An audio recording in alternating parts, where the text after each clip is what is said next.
stress was inhabited my body was released or pretty much destroyed. I need to practice a little bit before I have Wing Chun class, so that's what I'm going to do. I'm going to practice just a little bit. If you guys want to watch, feel free. Really one of the best gaming and mental soundtracks to date. Monster, what are you doing, but buddy? Doom, for me, is such a stress reliever. It really is.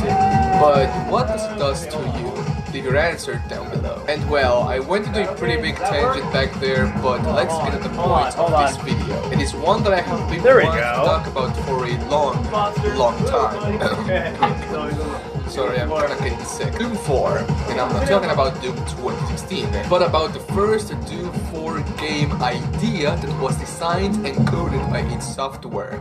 Just to clarify, when I say Doom 4 in the video, I'm going to be talking about the game that got cancelled and reworked by id Software in the past. I am not referring to Doom 2016, just wanted to make that clear. Let's go. If you search on Google Doom 4 development hell, you will see dozens upon dozens of articles talking about Doom 4 and its future. Doom 4 literally went to hell and stayed there for several years. Who knows how the game survived its development and its development hell, and then finally transformed into Doom 2016. For everyone who doesn't know, when a game, a show, magazine, or whatever type of media is on development hell, it doesn't mean that it's cancelled, but that its development is slowed greatly, and that there is a huge possibility that it will get cancelled. Props to Bethesda on this one, really, like, thank you Bethesda. The idea of a new Doom game was almost murdered 2 times, but Bethesda at the time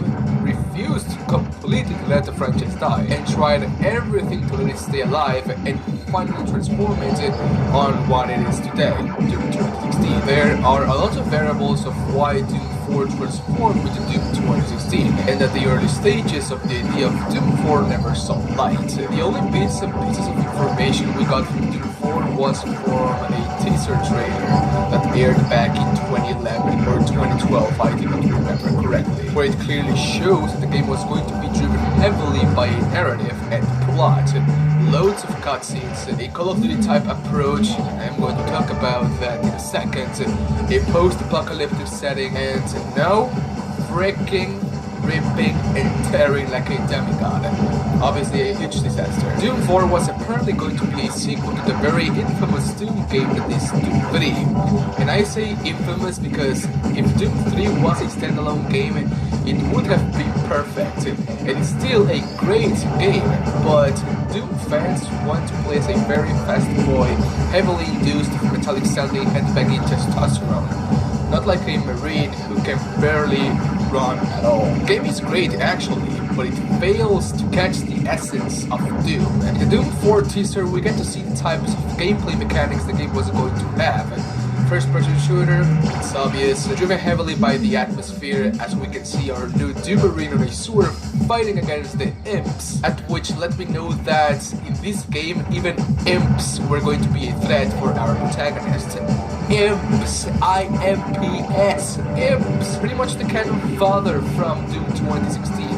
And the Doom Marine was shooting the imp with a super shotgun, and it didn't die instantly. If they were going to make the imps this powerful in the game, I just cannot imagine how powerful the Hell Knights or Variants of Hell would have been. I know that it's an early teaser of Doom 4 game, but there is a whole sense of balancing over there. If the imps are just too powerful for the Doom Marine, then the game would have limited back the amounts of bigger demons it will show to us.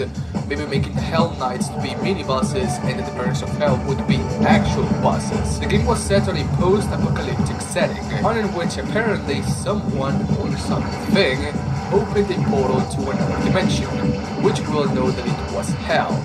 But just at the way the atmosphere is set, presented, you know, destroyed buildings, cars are already rusty, everything tells us that this is not the first time that this happens on Earth, and that maybe humanity has been fighting against hell for quite some time already. It just makes you wonder how humanity has been able to fight against and survive several invasions by Hell. It literally contradicts the whole essence of what is Hell in Doom 2016. Without the Doom Slayer, any dimension out there in the multiverse is doomed forever. I may be wrong, but the way the characters were shown in the teaser look and what they are wearing, they look like a resistance faction of some sort. And with all of that final scene of the teaser in which we can see apparently a black marker on far, this makes me believe that the whole reason why Halo is able to invade Earth is because there is a demonic cult trying to do planet Earth by summoning Hell on Earth. And maybe the cult of the UAC, who knows. The concept is cool and all, but the way the game looks, it's all too generic, to be honest. The game of Doom 4 was announced back on 2007 and went into development hell for almost 5 years. Finally, when they were already set and done to finally make Call of Duty 4, Rage 1 arrived on 2011, a game which was its and Bethesda's answer to the popularity of Call of Duty and Battlefield, but with a mix of Skyrim, Fallout, and all that, which did pretty decent, honestly. Rage is indeed a sleeper hit inside its own community, but it spurred an outrage of an oversaturated Call of Duty market by the fans. Bethesda id Software rapidly reanalyzed what they were doing for the Doom franchise and made one of the best decisions in their whole career. Scrapped the whole project, hired some new employees, in which one of them is one of my favorite game devs employees of all time, Hugo Martin, and created what we know as Doom 2016. I am really glad that Doom 4 got scrapped and turned into something completely different. No offense to the people that had the idea for the setting, the ones who designed the game and the devs overall, but the game looked like another forgettable, generic Call of Duty-like game. Doom 2016 is an instant classical in the gaming franchise, in the gaming community, and it will forever be, thanks to the pure devotion and perseverance from both id Software for beginning from zero for a third time and pulled through, and by Bethesda and Cinemax for having faith on the project. Yesterday I did a community post on my timeline on what the supporters thought about the Doom 4 game, and I'm gonna pick the best comments and put them on the video right now. Thank you so much to everyone that commented on the post. I really do appreciate it a lot. My boy of War. This looks further from Doom than Doom 3 did. Thank God this was scrapped, LOL. And I couldn't agree more with you, boy of War. This Doom game 4 looked nothing like a Doom game. Like, the only things that said to me that this was a Doom game was the super shotgun and demons. Out of that, this looked like another generic Call of Duty-like game, which was going to fail, obviously. By icy tone and easy, this would have been a bad game, but for sure, Doom 2016 is probably better than this one. I'm glad they worked it and made the Doom we love today. By SkitScat TV, I honestly think it looks generic, especially the monster designs from what I've seen from the alpha footage. They look bland and forgettable. The weapons, other than the super shotgun, pistol, and plasma rifle, look like crap. I'm glad it got cancelled and become Doom 2016, because Doom would be called another Call of Duty clone because of it. You are correct, SkitScat TV. I didn't pay attention to the weapons we are shown on alpha footage, but we can see that they have like assault rifles and all of that generic Call of Duty thinking, like you say. By G. Truesdale, I think it would have just made Doom feel generic like any other army resistance FPS. Too much talking, obnoxious opening cinematics, long tutorials, QTEs, I don't know what does that mean, please let me know. Likely unskippable cutscenes, boring / generic music, etc. The exact opposite of what Doom should be. Even Doom 3 felt more like the series should. Doom 2016 did it right. I want under K. If it weren't a Doom game, it would probably be fine. But if it was a Doom game, as long as he got the iconic armor at some point before the end of the game, he could have looked like this. Although I definitely would have preferred the Royal monster from the comics, rather than this scrawny little boy. He's talking about the Doom memory, because he looks like he's crowding little boy. How is this person going to rip and tear through demons? I do not understand. And finally, by Low Ghost Strider. It seems like it'd be continuing of a style of Doom 3, and maybe expanded of a plot or at very least taking place within around the same time. It seems as if it was hiding in the way of Metro 2033 or Last Light, where it seems like it would be an interesting and fun game, but it would not be Doom. They should reuse the idea or concept of maybe a new IP or a new game. It seems like it would be fun, or at the very least interesting. And this is what I think about the Doom 4 idea. And I think there's a little bit of hypocrisy on my part, because I do want this idea, this setting to be for a DLC for Doom Eternal. The idea of being a soldier from the UAC or a guard from the UAC, you along with the super shotgun fighting against demons and see how a normal human being, not a demigod, is able to fight against the most powerful monsters in the universe. And I want to see that on a DLC for Doom Eternal, but seeing that as a standalone game, as a game in and on itself, like, no. Doom is about having big muscles, big 2 meters tall, even though Doom Slayer is 1.8 meters tall, and ripping and tearing through demons like if they were paper. And this game, Doom 4, was not going to be like that. But okay, everything has been said and done already. And so, okay, Spartans, please let me know what you think about this video. Leave a like if you did, and leave a dislike if you didn't. I am very sorry, my voice is kind of leaving my body because I'm getting I'm getting sick, and it was very hard for me to talk in this video. Honestly, like, my voice is going away. If you guys didn't know, yesterday I uploaded a video about Apex Legends. It took me a lot of effort and a lot of man hours to edit, record, and upload. So if you haven't watched it, go do it. It's a pretty interesting and laughable watch. It's full of memes, and I will really appreciate your support on that video. Also, do not forget to follow me on Twitter, Instagram, and Twitch. I want to reach 1,000 followers, so if you do not follow me there, go do. It's a pretty interesting follow as well. And so, okay, Spartans, that is all for today. If you guys like the video, slap a like on it. I will greatly appreciate it. I'll see you guys in my next video. Bye-bye, take care, and I love you very, very much. Thank you for watching, Spartans. I really do appreciate it. Bye-bye.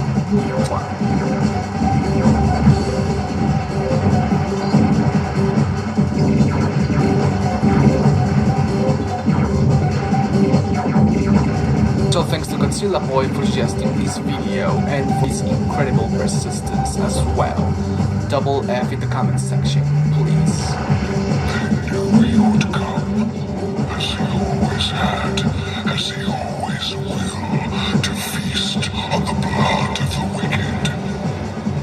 The Doom Slayer sought to end the dominion of the Dark Realm. Despair spread before him like a plague, striking fear into the Shadow Dwellers, driving them to deeper and darker pits. His power grew, swift and unlimited.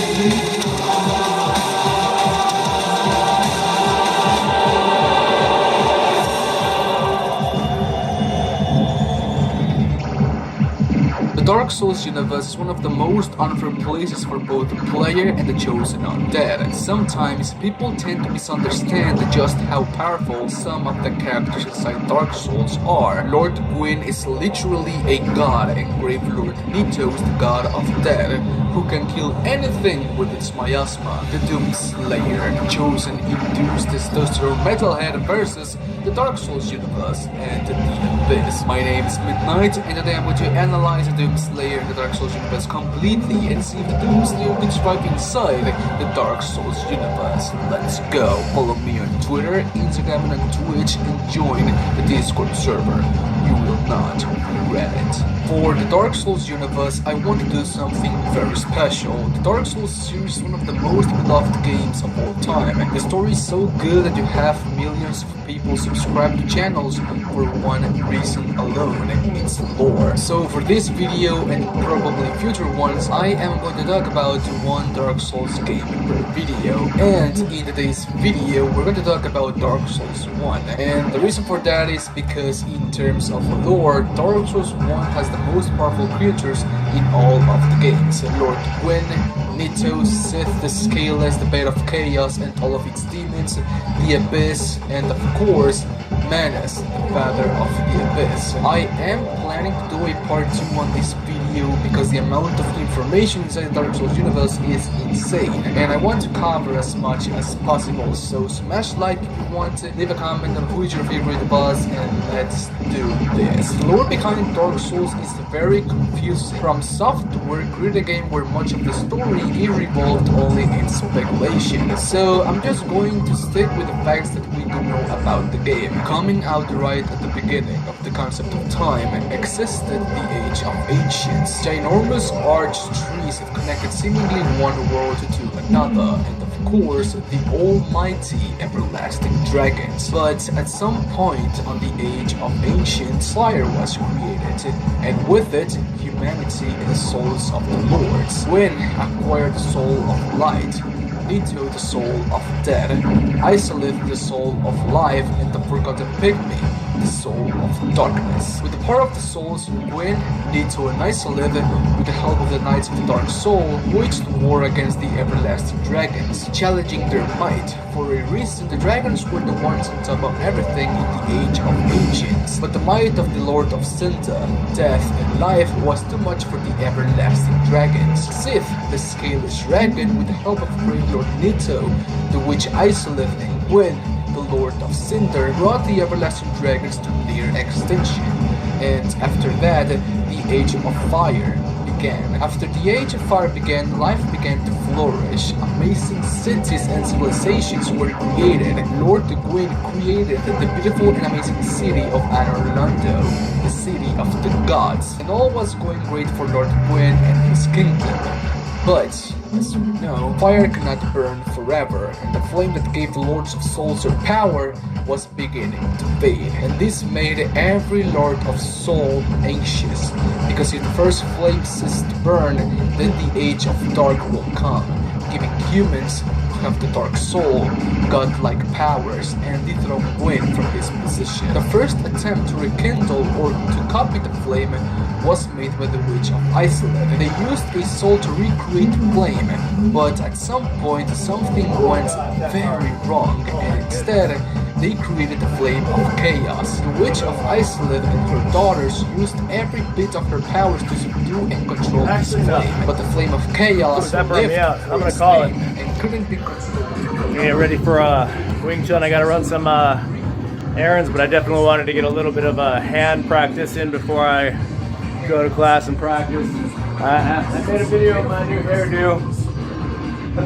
I hope y'all like it. I mean, if you don't, I guess that's all good too. Alright, see you guys later.